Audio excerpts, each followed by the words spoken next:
YCP 5 ఏళ్ల పాలనలో రాష్ట్రం తీవ్రంగా నష్టపోయిందని, కూటమి ప్రభుత్వం వచ్చాక అభివృద్ధి సంక్షేమంలో ముందుకు దూసుకుపోతోందన్నారు చీరాల ఎమ్మెల్యే కొండయ్య యాదవ్.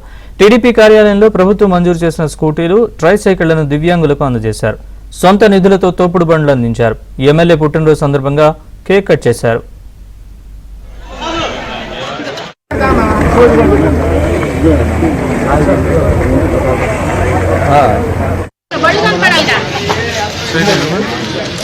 ఇవ్వాల్సిందేనా?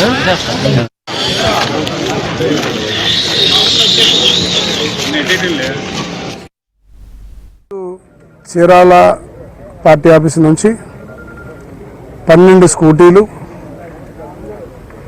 10 ట్రైసైకిల్స్,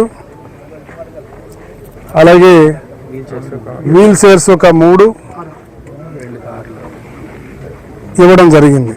అలాగే బ్యాంకు యొక్క సహకారంతో ఒక 2 ట్రాక్టర్లు, 2 కార్లు, చీరాల్లో ఇంతకుముందు ఎప్పుడూ లేని విధంగా గౌరవ ముఖ్యమంత్రి గారు నారా చంద్రబాబు నాయుడు గారు వచ్చినాక ఒక ఊపు వచ్చింది ఈ ఊరికి. ఈ 2 సంవత్సరాల్లో ప్రతి వాళ్ళు పోటీపడి పనిచేయాలన్నటువంటి ఒక తపనతో గౌరవ ముఖ్యమంత్రి గారిని దృష్టిలో పెట్టుకొని ప్రతి చిన్న కార్యక్రమాన్ని కూడా చాలా బాగా చేస్తున్నారు.